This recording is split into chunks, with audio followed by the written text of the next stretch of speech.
నమస్తే సార్. నమస్తే. 'డాకు మహారాజ్' ప్రభంజనంపై మీ అభిప్రాయం ఏంటండి? ప్రభంజనం అంటే బాలకృష్ణ గారి వేవ్ నడుస్తోంది ఇప్పుడు. అంటే ఆయన 2 హ్యాట్రిక్లు సాధించాడు. ఒకటేమో ఎమ్మెల్యేగా 3ఓసారి గెలిచాడు ఆయన హిందూపూర్ నుంచి. రెండోది ఇండస్ట్రీకి సంబంధించి వరుసగా 3 పెద్ద హిట్లు కొట్టాడు ఆయన.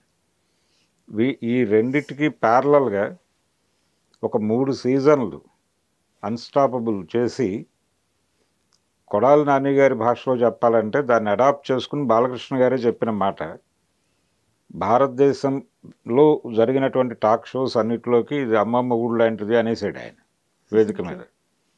నిజానికి ఆ మాటకి పేటెంట్ హక్కులు కొడాలి నానివి. అయితే ఈయన వాడేసాడు అది. సో అది కూడా ఒక సక్సెస్ కిందే చూడాలి. కాబట్టి ఇన్ని సక్సెస్ల మీద ఉన్నాడు ఆయన.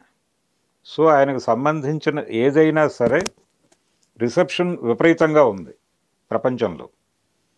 ఆయనకు సంబంధించిన ఏ విషయమైనా వినటానికి కానీ చూడటానికి కానీ ప్రపంచం సుముఖంగా ఉంది. ఇది చాలా అరుదుగా సంభవించేటువంటి వ్యవహారం. అది ఇప్పుడు బాలకృష్ణ గారి చేతుల్లో నడుస్తోంది. అందుకని డాకు మహారాజ్ అనేటువంటి టైటిల్ పెట్టగలిగారు వాళ్ళు.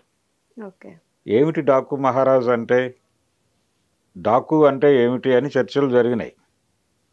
డాకు అంటే ఏమీ లేదు, దొంగ అనే, బందిపోటు అని. బందిపోటు మహారాజ్, బందిపోటు అనే టైటిల్తో వీరి తండ్రి గారు ఒక సినిమా చేశారు. ఏది? బందిపోటు సినిమా ఉంది రామారావు గారిది, విఠలాచార్య గారి డైరెక్షన్లో. సూపర్ హిట్ సాంగ్స్ ఉన్నాయి దానిలో. ఇప్పుడు అదే టైటిల్ ఈయనకు పెట్టారు. అంటే అక్కడ బందిపోటుకి ఇక్కడ బందిపోటుకి పోలికలు ఉంటాయి. అక్కడ బందిపోటు విప్లవకారుడిగా కనిపిస్తాడు. ఆ సినిమాలో సీరియస్ పొలిటికల్ క్రిటిసిజం కూడా ఉంటుంది. బందిపోటు సినిమాలో దొంగతనాలు చేస్తూ, అంటే రాజుగారి ద్వారా సాయం అందాల్సినటువంటి ప్రజలకి ఆ సాయం అందని పరిస్థితుల్లో తాను ఎవరైతే ఆ సంపదని, జనాలకు అందాల్సిన సంపదని దోచేసుకుంటున్నారో వాళ్ళని దోచి అది ఎవరికి అందాలో వాళ్ళకి అందజేస్తాడు. ఎన్టీఆర్ని పట్టుకొని అక్కడ నిలబెడతారు రాజుగారి దివాణంలో. నిలబెట్టినప్పుడు ఆయన చెప్పిన డైలాగ్స్ విపరీతంగా పాపులర్ అయినాయి ఆ రోజుల్లో. ఆ సినిమా హిట్కి కారణం అవే. కాబట్టి అలాంటి ఒక పోలిక ఉంది ఈ క్యారెక్టర్తో. అయితే చాలామంది ఒక కోణంలో వెళ్తున్నారు. 30sలో అంటే చంబల్ వ్యాలీలో ఈ పదం ఎక్కువ వాడతారు, డాకు అనేది. డాకు మహారాజ్ అనే పేరు ఎక్కువ అక్కడ వినిపిస్తుంది. చంబల్ వ్యాలీ, దొంగలు, దానికి సంబంధించిన చాలా బాలీవుడ్ సినిమాలు చూసాం మనం. షోలే కూడా అదే బ్యాక్గ్రౌండ్. అమితాబ్ బచ్చన్ గారి సూపర్ హిట్ సినిమా షోలే కూడా చంబల్ వ్యాలీలో జరిగేటువంటి ఒక, అంటే దొంగలకి గ్రామస్తులకి మధ్య జరిగేటువంటి ఒక ఘర్షణ ఆ సినిమా. అయితే ఇక్కడ మాన్సింగ్, డాకు మాన్సింగ్ అని ఒక క్యారెక్టర్ ఉంది, రియల్ క్యారెక్టర్ అది. ఆ రియల్ క్యారెక్టర్ 1930 నుంచి మొదలుపెట్టి 1955 వరకు ఆయన దొంగతనాలు చేశాడు అక్కడ చంబల్ వ్యాలీలో. ఈ దొంగతనాలు చేస్తున్నటువంటి సమయంలో ఆయన గురించి సమాచారం సేకరించడానికి కొంతమంది పోలీస్ అధికారులు మారువేషాల్లో తిరిగారు అక్కడ. ఆ తిరిగిన వాళ్ళలో సుబ్బారావు అనేటువంటి ఒక ఆఫీసర్ కూడా ఉన్నాడు. ఆయన ఒక ఊళ్ళో ఈయన ఈ పంచాయతీ అధికారుల్ని వాళ్ళనే కూర్చోబెట్టి మాట్లాడుతున్నాడు. ఎవరు? మాన్సింగే, డాకు. మాట్లాడుతుండగా విన్నాడు ఇతను జనంలో ఉండి మారువేషంలో. విని అతను ఇచ్చినటువంటి నివేదిక ఏంటంటే, ఇతని మీద రకరకాల కథలు ప్రచారంలో ఉన్నాయి, ఇతను చాలా దుర్మార్గుడు, దొంగ, అది ఇది అని. కానీ వాస్తవం అలా కనిపించటం లేదు నాకు.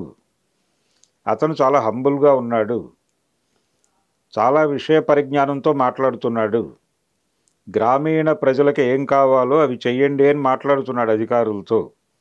అది చేయటానికి ఏమైనా ఆర్థికపరమైన ఇబ్బందులు ఉంటే నేను సపోర్ట్ చేస్తానని మాట్లాడుతున్నాడు. కాబట్టి అతని గురించి మన దగ్గర ఉన్న పిక్చర్ వేరు, ఇక్కడ ప్రజలలో ఉన్న పిక్చర్ వేరు. ప్రజలు అతన్ని చాలా గొప్పగా చూస్తున్నారు. నిజానికి అతనికి విగ్రహాలు ఉన్నాయి ఇప్పటికీ చంబల్ వ్యాలీలో. కాబట్టి ఒక మానవీయ కోణం, రాబిన్ హుడ్ క్యారెక్టర్ వినుంటారు మీరు, విన్నారా? చిన్నప్పుడు రాబిన్ హుడ్ అనేటువంటి క్యారెక్టర్, అంటే పెద్దల్ని కొట్టి పేదలకి పంచిపెట్టేటువంటి క్యారెక్టర్ అది. ఓకే. దాదాపు రాబిన్ హుడ్ ఇమేజ్ ఉంది అతనికి అనేది వీళ్ళు ఇచ్చిన నివేదిక ప్రభుత్వానికి. సో అలాగే చేసేవాడు ఆయన. కాబట్టి ఈవెన్ నక్సలైట్ల మీద కూడా అదే ప్రచారం ఉండేది కదా, వాళ్ళు దొంగలు దొంగతనాలు చేస్తారు అని. మనీ యాక్షన్ అనే పేరుతో వాళ్ళు ఆర్థిక వనరులు సమకూర్చుకోవడం కోసం, ఆయుధాలు కొనుక్కోవడం కోసం కొన్ని సందర్భాల్లో అలాంటి కార్యక్రమాలకి పాల్పడ్డారు. కానీ వాళ్ళు ప్రజలకు సేవ చేయటం కోసం ఆ పని చేశారు. కాబట్టి అదొక కోణం ఉంది. వీటన్నిటినీ మిక్స్ చేసి ప్రజలకి ప్రభుత్వం నుంచి అందవలసిన సహాయం అందని పరిస్థితుల్లో, ప్రజలు ఒక దౌర్భాగ్య పరిస్థితుల్లో ఉన్నప్పుడు వాళ్ళని ఆదుకోవడం కోసం తాను స్వయంగా రంగంలోకి దిగి దాన్ని ఎస్టాబ్లిష్ చేస్తూ ఒక డైలాగ్ ఉంది ఆ ట్రైలర్లో, మొన్న రిలీజ్ అయినటువంటి డాకు మహారాజ్ ట్రైలర్లో. రాజ్యం లేని రాజు చేసేటువంటి యుద్ధం అని, గండ్రగొడ్డలి పట్టినటువంటి యమధర్మరాజు అన్నారు. అంటే సాయుధ పోరాటం చేస్తున్నటువంటి ఒక సామాన్యుడు అనే సెన్సే ధర్మాన్ని నిలబెట్టడం కోసం అనివార్యంగా గండ్రగొడ్డలు పట్టుకున్నాడు అనివార్య పరిస్థితుల్లో అని ఆ క్యారెక్టర్ని ఎస్టాబ్లిష్ చేశారు. రెండోది, ఆయన ఇప్పుడు ప్రజాస్వామ్యంలో ఎవరు? ప్రజలు ప్రభువులు. కానీ ప్రజలు ప్రభువులుగా ఉన్నారా? లేరు. కేవలం కాగితం మీదే ఉన్నారు. రియల్గా వాళ్ళే ప్రభువులు, కానీ వాస్తవంగా వాళ్ళని పక్కకి నెట్టేసి వేరే వ్యక్తులు రాజ్యం చేస్తున్నారు. ప్రజల్ని నామమాత్రంగా ఉంచి ఎవరైతే ప్రభువులో వాళ్ళకి తగిన ప్రాధాన్యత కల్పించటం కోసం ఇతను యుద్ధం చేస్తున్నాడు అనే సెన్స్ ఏది ఆ డైలాగ్ వెనకాల. రాజ్యం లేని రాజు యుద్ధం చేస్తున్నాడు అనే సెన్స్లో ఎవరైతే నిజమైన ప్రభువులో వాళ్ళను నిజమైన ప్రభువులుగా నిలబెట్టడం కోసం యుద్ధం చేస్తున్నాడు ఇతను అని. అందుకని రకరకాల పోలికలు ఉన్నాయి దీనిలో. ఎన్టీఆర్ బందిపోటు దగ్గర నుంచి మొదలు పెడితే, ఈ మాన్సింగ్ డాకు మాన్సింగ్ దగ్గర నుంచి మొదలు పెడితే చంబల్ వ్యాలీ వ్యవహారం, ఇదంతా కూడా సినిమాలో ఒక బ్లాక్గా ఉండబోతోంది. డాకు మహారాజ్ ఈ సినిమాకి ఇంకా చాలా టైటిల్స్ అనుకున్నారు వాళ్ళు. ఈ అనుకున్నటువంటి టైటిల్స్లో ఇది యాప్ట్గా ఉందనుకున్నారు. ఓర్మాస్ అనేటువంటి టైటిల్ కూడా అనుకున్నారు వీళ్ళు. అనుకున్నారు, బయటకు చెప్పారు. తర్వాత ఇంకొకటి సర్కార్ ఇంకేదో పేరు పెట్టి అదొకటి సర్క్యులేట్ అయింది.